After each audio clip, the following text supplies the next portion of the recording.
Hello, माझे नाव राजवीर आहे। मी या उन्हाळ्याच्या सुट्टीमध्ये 240 पानांची रॉबिन्सन क्रुसोची बुक वाचली, ते पण 3 दिवसात।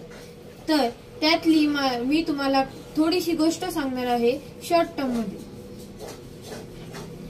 तर सगळ्यात पहिले एक रॉबिन्सन क्रुसो नावाचा एक मुलगा असतो, जो की त्याला आहे ना सेलर बनायचं असतं, पण त्याचे पप्पा त्याला अडवत असतात का तर त्याच्या पप्पांचं म्हणणं असतं की तू इंजिनियर बन, पण तो नाही म्हणतो आणि म्हणतो की मला सेलरच बनायचंय।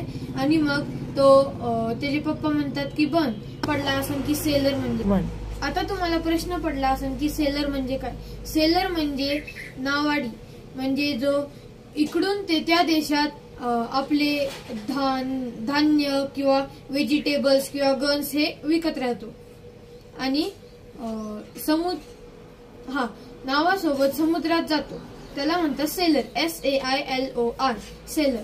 तर तो पहिल्या वॉजवर निघतो, तर तो असे भरपूर देशात त्याचे व्हेजिटेबल्स गन्स ते विकतो। आणि पण एका याच्यात त्याला समजतं की थोड्या वेळात स्टॉर्म येणार आहे, तर तो सगळ्यांना सांगतो की आपण एका आयलंडवर थांबू। पण त्यानंतर तो त्यांच्या हिशोबाने जो स्टॉर्म येणार होता तो आधीच आला आणि मग त्यांची शिप डुबून गेली। तर त्याच्यासोबत अजून 4 जण असतात, तर ते 4 जण लाईफ बोट मध्ये बसून दुसरीकडे जायला लागतात। तर त्यांची लाईफ बोट पण डुबून जाते आणि रॉबिन्सन क्रुसो मग स्विमिंग करत असतो, पण तो स्टॉर्म एवढा जोरात असतो की तो पण डुबून जातो। आणि डुबल्यानंतर मग 2-3 दिवस तो पाण्यातच राहतो। नंतर त्याला जाणवतं की आपण कुठल्या तरी हार्ड सरफेसवर आहे, तर मग त्याला वरती बघायची पण अवसर नसतो त्यामुळं, आणि त्याला असं जाणवतं की समुद्राची जे लाट असते ते आपल्याला परत मागं नेतीये। तर तो जमिनीवर असे हात दबवून घेतो। त्यानंतर तो उठून बघतो की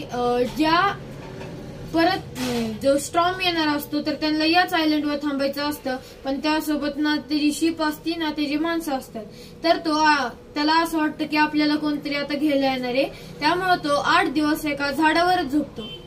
आणि नंतर त्याला आहे ना एक झाडावरतीच एक शिप दिसती, तर तो खाली उतरतो झाडावर आणि शिप पर्यंत पोहोच जातो। तर बघतो ती तुटलेली शिप होती, जी की थोड्या दिवसात डुबून जाणार होती। आणि तो शिपवर चढून बघतो की